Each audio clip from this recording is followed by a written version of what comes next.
L'une de mes obsessions au cinéma, mis à part l'horreur en elle-même bien sûr, c'est le film de Yakuza. Vous savez, ces gangsters japonais aux tatouages super stylés et qui se coupent les doigts lorsqu'ils cherchent à demander pardon. Bon, ok, c'est cliché, mais ce n'est pas totalement faux non plus. De Kinshi Fukasaku à Takeshi Kitano, en passant par Seijun Tsusuki ou Takashi Miike, du film réaliste à grand budget au Gokudo déjanté destiné au V-cinéma, sans oublier les heures les plus violentes du Pinku Movie, j'ai dévoré toutes sortes d'œuvres rattachées à la figure emblématique du Yakuza. D'ailleurs, si vous souhaitez m'entendre en parler plus longuement, je l'ai fait sur la chaîne de Satsujin à l'occasion de son excellente série sur les Yakuza. Vous pourrez m'y écouter parler pendant une vingtaine de minutes de ce thème si cher à mon cœur, si ça vous dit. Mais ma chaîne personnelle est consacrée au cinéma d'horreur et si ces deux thèmes paraissent au premier abord très éloignés l'un de l'autre, la réalité est différente. Car oui, la figure du Yakuza existe dans absolument tous les sous-genres, tous les courants qui ont traversé le cinéma japonais, ce qui n'est pas étonnant quand on sait à quel point le Yakuza est présent dans la culture et l'histoire du pays. Du coup, vous vous en doutez, il y a également un certain nombre de films d'horreur qui ont décidé d'utiliser cette figure, cet archétype, et je trouvais intéressant de faire un petit tour d'horizon de ces œuvres, histoire de voir comment elle est utilisée lorsqu'elle est confrontée au genre horrifique. Du coup, installez-vous confortablement, car je vous emmène au Japon pour un voyage qui s'annonce des plus mouvementés. Bonsoir, amis de l'horreur, et bienvenue dans cette vidéo consacrée au Yakuza dans le cinéma d'horreur.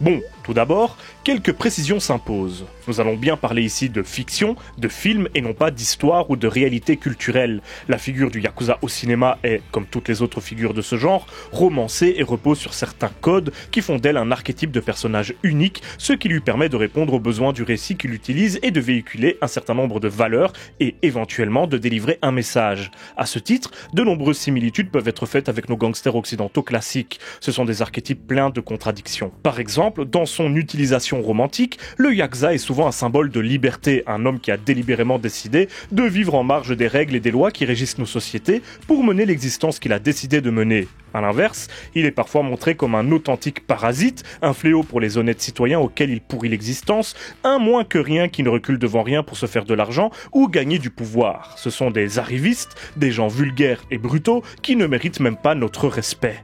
Cette espèce de double vision est essentielle pour comprendre la figure du Yakuza dans son ensemble. Parfois, il va véhiculer des valeurs vraiment très positives et jouer le rôle d'un authentique héros, tandis qu'à d'autres moments, ce ne sera qu'un antagoniste crapuleux de la pire des engences. Et de temps en temps, nous aurons droit à l'entre-deux, souvent sous la forme d'anti-héros plus nuancés, duquel on peut comprendre les motivations sans pour autant cautionner ses agissements.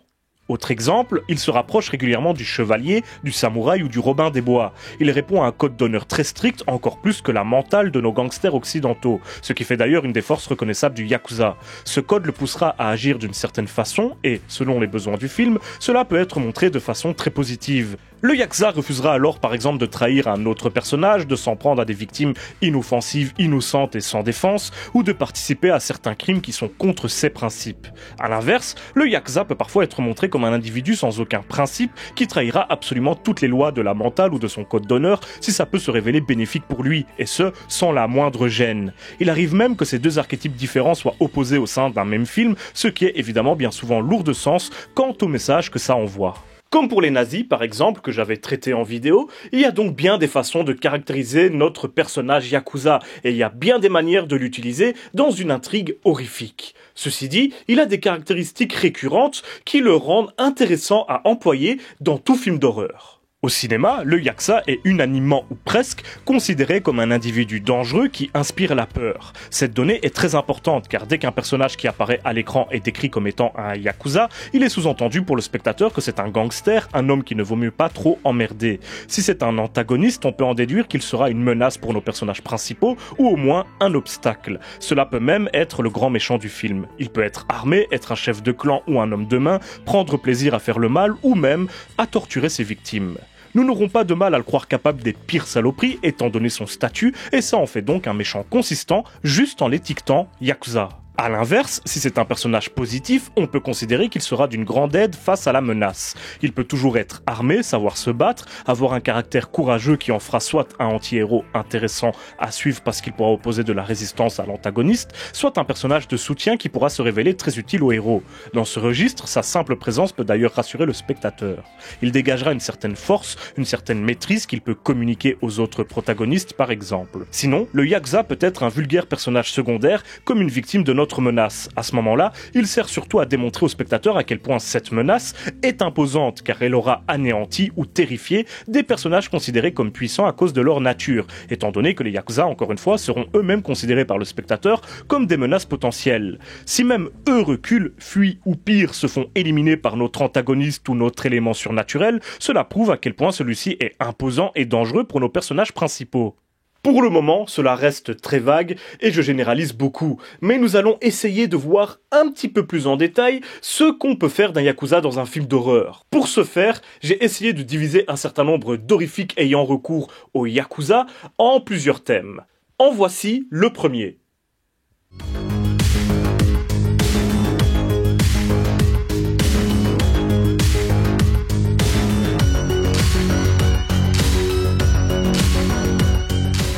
Le Pinku Eiga ou les Pink Films est un courant du cinéma japonais qui regroupe essentiellement des films érotiques et qui existe surtout entre les années 60 et la fin des années 80. Ce ne sont pas à proprement parler des films d'horreur, ni même forcément des films de Yakuza d'ailleurs. Mais certains parmi eux sont si violents, si déviants, si malsains qu'ils auraient bien entendu leur place sur ma chaîne. Et vu que certains parmi eux emploient comme antagonistes des Yakuza, je me devais de vous dire quelques mots sur eux. Car oui, le Pinku Eiga peut se révéler très dur dans son érotisme. Il n'est pas rare de voir ces personnages féminins se faire maltraiter ou humilier de façon graphique et sadique lors de scènes qui se veulent sexuelles ou pire, excitantes pour le spectateur. Et donc, oui, dans plusieurs de ces films, ce sont bien des Yakuza qui s'en prennent ainsi aux filles, que ce soit des tenanciers de maisons closes, des macs, des violeurs en puissance ou juste des connards brutaux avec leurs compagnes et conquêtes, les Yakuza se sont révélés être des antagonistes parfaits pour des œuvres de ce type.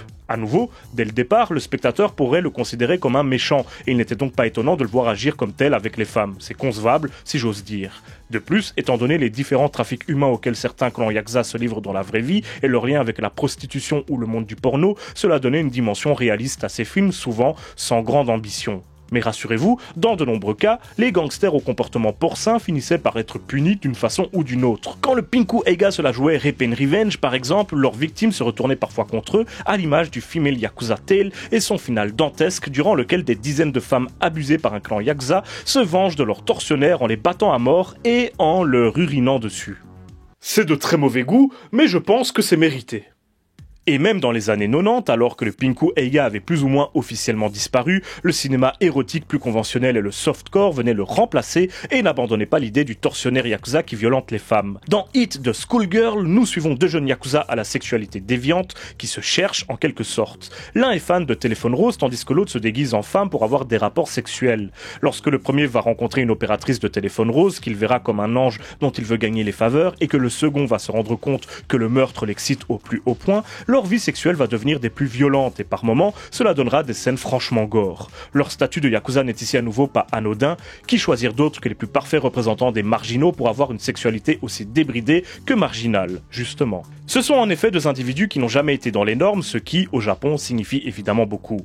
Nous retrouvons la même logique dans l'Abject Girl Hell de Daisuke Yamanouchi, dans lequel une jeune fille vit donc un véritable enfer. Sa sœur paralysée et défigurée par une agression se fait régulièrement abuser par leur père, sa mère SDF a complètement perdu l'esprit et deux jeunes Yakuza solitaires cherchent à violer tout ce qui bouge. Je ne vous en dirai pas plus, si ce n'est que le film essaye de mettre en avant de façon assez abominable différentes dérives qui touchaient la société japonaise urbaine à l'époque, et certainement encore aujourd'hui. La prostitution adolescente, les Yakuza, les sans domicile fixe, les parents démissionnaires, l'élite qui écrase les classes sociales les plus basses, les hommes adultes qui s'intéressent un petit peu trop aux jeunes filles et d'autres thèmes encore plus joyeux les uns que les autres sont donc exploités ici de façon assez horrible visuellement parlant. Plus répandu, c'est encore une fois le Rape and Revenge qui est le plus souvent utilisé dans ce genre de film pour mettre des Yakuza en scène. À nouveau, c'est le plus facile, c'est quasiment une formule toute faite à appliquer et les gangsters japonais conviennent parfaitement à cette structure narrative. On peut tout de même citer quelques ovnis comme Entrails of a Beautiful Woman de Gagara Komizu que j'évoquais déjà dans mon cinéma interdit sur Gutsu dans lequel des Yakuza violent et droguent des jeunes filles innocentes. L'une de leurs victimes se changera alors en un monstre terrifiant qui viendra leur faire payer leurs agissements inhumains, souvent en les violant à leur tour, avec un sexe démesuré. Charmant. Dans High Heeled Punishers, sorte de Cat's Eyes version adulte, un groupe de jeunes filles qui travaillent le jour dans un café se déguisent la nuit pour aller s'en prendre à des violeurs et les punir pour leurs crimes. Parmi leurs adversaires se trouveront bien évidemment des yakuza qui chercheront à les mettre hors d'état de nuire, honteux d'être mis à mal par des femmes. Outre des costumes évoquant le sadomasochisme et quelques scènes se voulant érotiques, ce sont surtout les punitions infligées par les jeunes filles à leurs ennemis qui m'ont donné envie de parler de ce film aujourd'hui. Autant dire qu'elles sont à la hauteur des agissements des yakuza et qu'ils ne les auront pas volés. Bref, nous sommes en plein ici dans le cinéma d'exploitation, et croyez-moi, le cinéma japonais est l'un des grands maîtres de ce courant.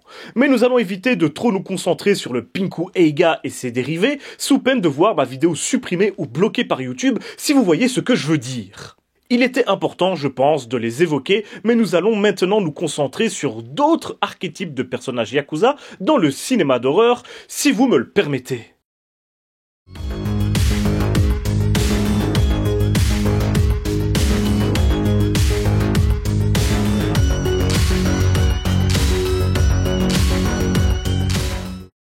Entendons-nous bien, les films que je vais citer ici n'ont pas forcément pour vocation d'être vraiment réalistes, loin s'en faut. Mais ils proposent des personnages de yakuza qui pourraient s'apparenter à de vrais gangsters et qui mènent diverses activités criminelles que des yakuza pourraient véritablement entreprendre dans la vraie vie véritable. Ici, ils sont utilisés en tant que tels, des gangsters, des criminels, sans forcément devenir caricaturaux ou cartoonesques, ou du moins pas trop, et le récit s'attardera d'une façon ou d'une autre sur leurs exactions professionnelles qui seraient ainsi leur principale caractérisation. Souvent, ils seront donc utilisés en tant qu'antagonistes et croyez-moi, pas besoin d'en faire des démons surnaturels pour les rendre effrayants. Dans Organe par exemple, nous suivons un gang de trafiquants d'organes qui n'hésitent pas à les prélever sur des victimes encore vivantes et ça peut leur rapporter un max de blé. Ces horribles personnages répondent à certains codes cinématographiques des yakuza, notamment dans leur façon de s'exprimer ou de s'habiller, ainsi que dans leur hiérarchie, même si, historiquement, ils ne s'adonnent que très rarement à ce type de crime. Ce film reste assez réaliste dans son traitement des personnages, même s'il se permet quelques passages oniriques qui proposent de véritables moments de body horror, et l'humanité de ses antagonistes tend à les rendre pire encore, ou du moins, et c'est contradictoire, a tendance à les faire paraître encore plus monstrueux aux yeux du spectateur, incrédule devant la violence des sévices qu'ils infligent aux innocents citoyens qui tombent entre leurs mains. Plus réaliste encore, nous avons pu voir certains faits divers impliquant des yakuza adaptés au cinéma ou à la télévision. Si la plupart de ces œuvres sont plus des films policiers, des thrillers ou à la rigueur des films d'action, certains adaptent des histoires si macabres qu'ils en deviennent instantanément horrifiques. C'est le cas par exemple de Juvenile Crime ou de Concrete qui adaptent tous les deux l'histoire abominable de Junko Furuta dont nous avons pu parler à plusieurs reprises sur la chaîne. Et ici, ce qui rend les choses plus affreuses encore, c'est que nous n'avons pas affaire à des yakuza accomplis et expérimentés, mais bien à un groupe de jeunes voyous dont seuls certains membres ont un pied dans le monde sulfureux de la pègre. Des adolescents en perdition, au système de valeurs et à la morale complètement inexistant, prêts à faire subir les pires sévices à d'innocentes jeunes filles pour se sentir plus forts, plus puissants, plus fiers. Dans Jigoku, le jeune étudiant très correct et poli Chiro traîne avec le nettement plus tumultueux Tamura, qui un soir, alors qu'il conduit Chiro chez lui, percutera un chef de gang yakuza sur la route sans en faire un drame, puisque de toute façon, c'était un criminel, on va pas en faire toute une histoire quand même. Seulement voilà, la famille du chef Yakuza décidera de se venger. Et comme nous parlons ici d'un film qui décrit littéralement l'enfer, le Yakuza représente en quelque sorte le danger de mort qui menace chacun d'entre nous, et n'est qu'une des nombreuses formes que celui-ci peut prendre. Tout comme l'accident de la route qui lui ôtera la vie à lui. Autant de raisons qui peuvent amener, de façon inattendue, un jeune sans histoire en enfer. Une utilisation du Yakuza vraiment brillante selon moi. Dans des films un petit peu plus fous et déjantés comme Junk ou Entrails of a Beautiful Woman, que j'ai déjà cité précédemment, nous suivons des yakuza qui, en menant leurs activités de criminels, vont se retrouver aux prises avec une menace surnaturelle qui apparaîtra presque comme une punition. Dans Entrails of a Beautiful Woman, comme on l'a déjà vu plus tôt, c'est une forme de rape and revenge, donc la sanction est bien réelle et infligée par les victimes. Quant à Junk, nos gangsters trahissent leurs associés en abattant froidement un, avant de se faire mettre en pièces par une horde de morts-vivants auxquels ils ne voulaient pas croire quelques instants plus tôt. Dans ces films, le Yakuza est littéralement humilié par des monstres souvent un petit peu ridicules et leur menace est donc relativisée par ces longs métrages qui veulent prouver à quel point leurs antagonistes monstrueux sont puissants en comparaison à ces vulgaires humains aux ambitions désespérément limitées à quelques poignées de yens. Cette utilisation-là est nettement plus basique et elle revient assez régulièrement dans ce genre de long métrage. En tout cas, toutes ces façons d'utiliser le yakuza reviennent toujours sur le même point. On compte sur le fait que le spectateur les considère déjà comme des individus dangereux, capables du pire et peu scrupuleux, afin de ne pas avoir besoin de les présenter comme tels. Ils sont désignés comme yakuza et c'est suffisant. Le récit peut alors employer ces figures du crime comme bon lui semble. La suite est un petit peu différente.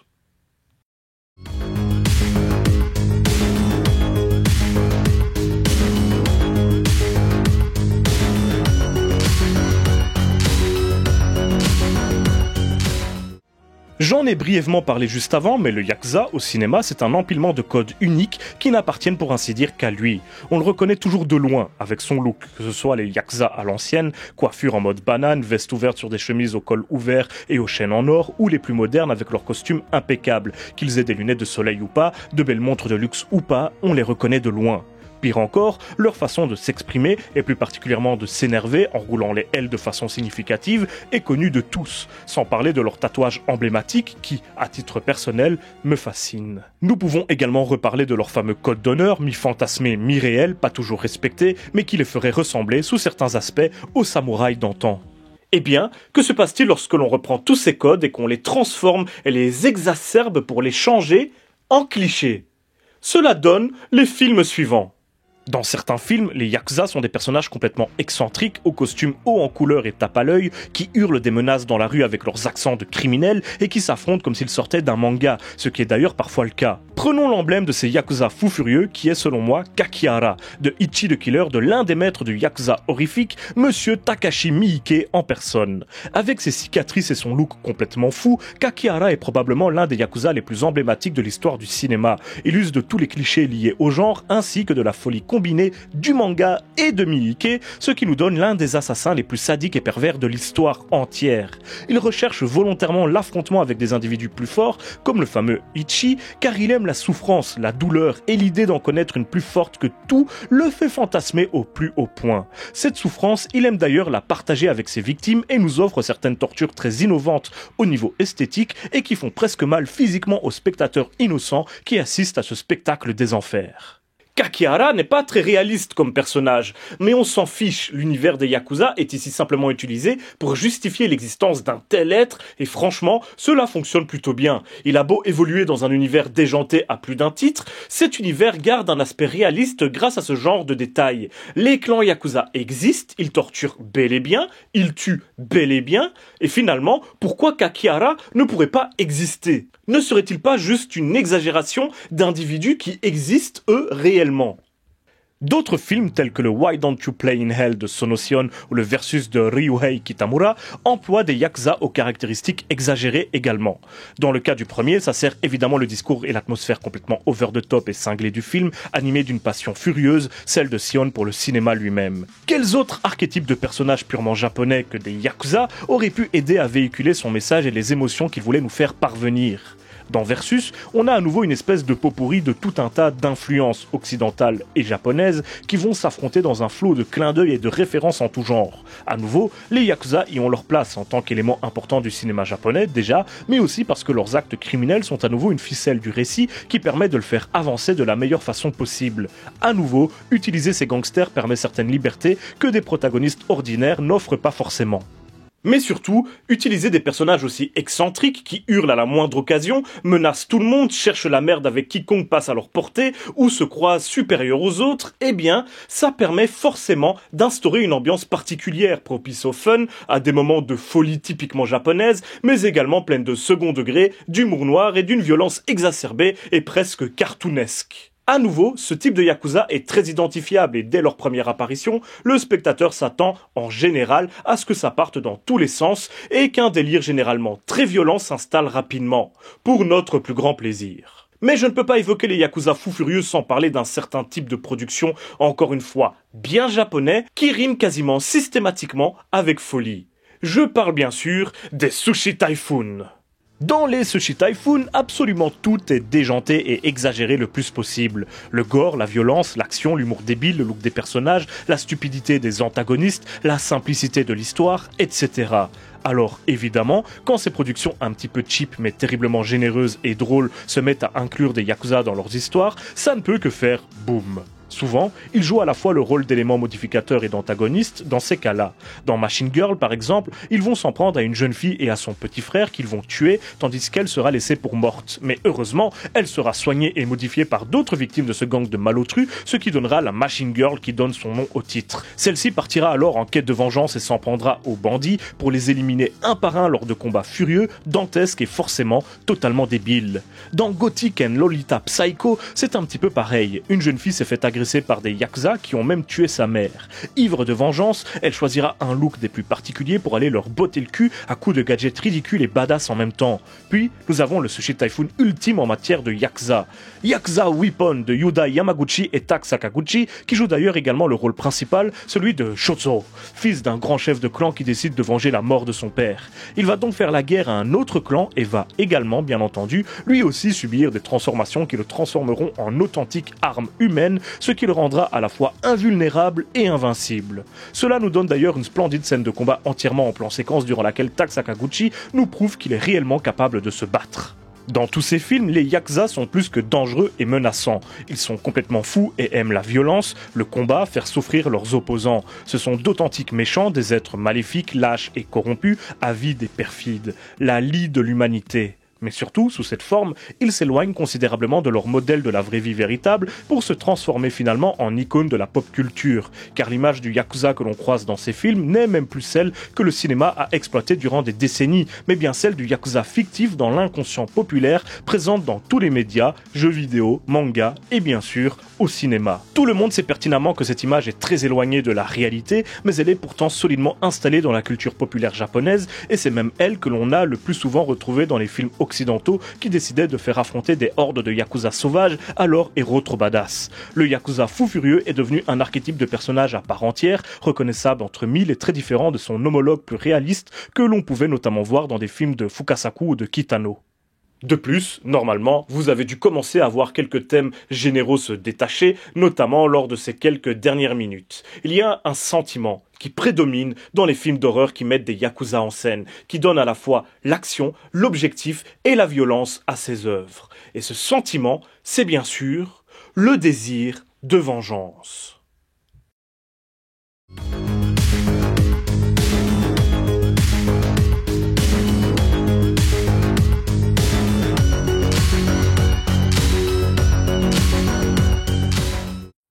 Nous retrouvons grosso modo deux types de vengeance dans ces longs métrages. Celle exercée par les victimes de yakuza à leur rencontre, et dont on a déjà parlé à plusieurs reprises, et celle exercée par les yakuza eux-mêmes, souvent contre d'autres yakuza. Ces films-ci sont plus intéressants dans leur traitement de cette figure, puisqu'ils opposent en général différents types de gangsters aux comportements, codes et valeurs radicalement opposés. La vengeance est en plus une bonne excuse pour proposer un anti-héros en personnage principal, puisqu'elle expliquera pourquoi nous le suivons dans son combat. Elle le différencie de ses pairs. La plupart du temps, il a des raisons suffisamment convaincantes de s'en prendre à ses anciens camarades. Ceux-ci lui auront probablement fait subir quelque chose d'assez horrible pour qu'il puisse s'attirer la sympathie du spectateur malgré sa propre condition de yakuza et avec elle potentiellement ses propres crimes et ses propres défauts.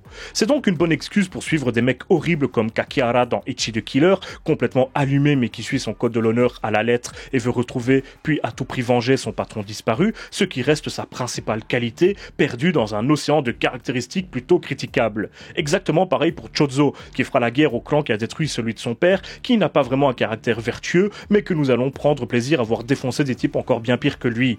De façon un petit peu plus subtile, nous aurons l'occasion de suivre de bons yakuza, si j'ose dire. Dans Full Metal Yakuza de Miike ou Zombie Gokudo, nous aurons droit à peu près la même intrigue. Un gangster un petit peu trop frêle et peu enclin à la violence se fait malheureusement trahir et sacrifier par son clan. coup de bol, il reviendra d'entre les morts pour se venger de ses bourreaux, leurs anciens gangs. Dans le premier film, un savant fou le transforme en une espèce de machine, tandis que dans le second, comme le titre l'indique, il sort de sous terre sous la forme d'un zombie. Dans les deux cas, on a la même idée, un yakuza sympa, tombé dans ce monde par malchance ou attiré par ces histoires de code d'honneur et l'envie d'avoir un rôle dans un clan, contraste avec la dureté de cet univers et des porte-flingues qui les entourent. Ils se font alors injustement supprimer sans aucune pitié et leur déception est telle qu'ils reviennent appliquer ce fameux code de l'honneur que leurs ex-collègues ont bafoué en se retournant contre eux. Dans Deadman Inferno, le thème de la vengeance est associé à l'un de ses thèmes voisins, si j'ose dire, celui de la rédemption. Nous y suivons des anciens membres d'un clan décimé par un gang ennemi qui reviennent sur l'île d'origine de l'un de leurs camarades pour qu'il puisse retrouver sa fille. Ils s'y retrouveront aux prises avec une horde de zombies affamés et surtout y croiseront la route des yakuza qui ont causé leur perte bien des années plus tôt. Encore une fois, nous avons l'idée des gentils yakuza fidèles à leur code et des yakuza plus jeunes, plus modernes qui ne respectent rien et qui sont par conséquent de parfaits antagonistes plus encore que les morts vivants.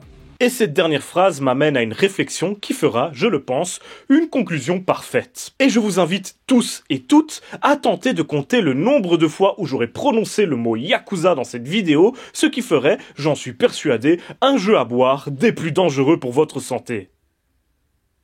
Les yakuza n'appartiennent qu'au cinéma japonais. Certes, il leur arrive d'apparaître dans des œuvres occidentales, mais la plupart du temps, c'est sous la forme de clichés grotesques sans grand intérêt. Mais forcément, au Japon, leur apparition dans des films est bien souvent lourde de sens. Leur condition est d'ailleurs souvent liée à celle du pays dans l'inconscient collectif. Quelque part, le yakuza est l'incarnation de tout un tas de valeurs japonaises, chères aux Japonais, même si celles-ci ne sont plus forcément d'actualité dans la réalité ou qu'elles ont été très enjolivées au fil des années dans les arts. Peu importe. Ainsi, dans un film d'horreur, quand un yakuza se bat contre d'autres yakuza, c'est souvent une opposition de philosophie. Un yakuza qui croit fermement au code de l'honneur des samouraïs, un héritage des ancêtres des Japonais et de leurs époques glorieuses, va souvent affronter des gangsters décadents, sans aucun honneur, uniquement attirés par de l'argent facile, à tel point qu'ils se mettent par exemple à vendre de la drogue. Un crime inimaginable pour un honnête yakuza, si ça existe. Un yakuza honorable est plus proche de ses racines, d'une vision traditionnelle, et représente de ce fait l'essence même d'un pays très attaché à son passé et à son histoire, et qui regrette peut-être certaines évolutions. Dans Yakuza Weapon, par exemple, un film qui est la plupart du temps décérébré, nous avons un très bel exemple de ce combat idéologique. Notre héros est le fils d'un ancien grand chef, est très grossier, très vulgaire, et est un bon à rien, certes. Mais il va se battre pour laver l'humiliation subie par son père, et reconstruire le clan familial, est fier d'être un yakuza, et de tout ce que ça implique. Son ennemi, lui, est un lâche doublé d'un traître, qui a assassiné son père par derrière, incapable de l'affronter de face, qui a en plus pactisé avec des organisations étrangères, comble de l'insulte pour un yakuza, et ce qui est bien souvent pris comme une forme de corruption dans les œuvres japonaises, toujours nostalgiques, encore une fois, de certaines périodes de leur histoire. Ainsi, quand ces deux personnages s'affronteront avec le mont Fuji en arrière-plan dans la scène finale, comprenez bien qu'au-delà du cliché, c'est un symbole on ne peut plus clair. Dans la plupart de ces films, les yakuza qui succombent à leur avarice et à tout un tas de dérives au détriment de leur honneur ancestral sont toujours ou presque perçus comme des antagonistes. Tandis que ceux qui honorent leur code, eux, peuvent faire office de héros ou de anti-héros, et ce malgré leurs crimes atroces ou leur personnalité détraquée. Vous avez eu quelques exemples dans cette vidéo. Le traître aux yakuza et à leurs règles est en quelque sorte un traître à la nation tout entière, qui salit ses concitoyens et ses ancêtres, et qu'il faut impérativement éliminer afin de redorer le blason du pays. Et je trouve ça beau de voir que pour ainsi dire tous les films d'horreur qui mettent en scène des yakuza ont de tout temps opposé ces deux types de yakuza l'un contre l'autre. Dans Yakuza Apocalypse de Takashi Miike, que je n'ai pas encore cité en tant que tel dans la vidéo, on a encore une fois un parfait exemple de cela. Un yakuza fidèle à ses valeurs et à ses racines va devoir affronter tout le reste de son clan, des traîtres qui se sont débarrassés de son chef. Vous remarquerez que c'est une structure narrative que l'on retrouve souvent. Et c'est quand même particulier de voir qu'autant de cinéastes ont considéré que le yakuza ferait un parfait symbole d'une partie de ce qui fait l'âme, l'essence même du Japon. Et évidemment, c'est toujours une vision très romancée de ces bandits, mais c'est aussi ça, l'art. Pouvoir transformer la noirceur du quotidien ou de la réalité en quelque chose de plus attirant, de plus puissant, de plus noble, et dans ce cas-ci, faire perdurer encore un petit peu quelques éléments qui, autrefois, participaient à la fierté nationale. C'est déjà la fin de cette vidéo, j'espère qu'elle vous aura plu. Dans tous les cas, on se retrouve très bientôt pour une prochaine vidéo ou pour un live, et d'ici là, surtout n'oubliez pas, si vous avez peur, c'est que vous êtes toujours en vie.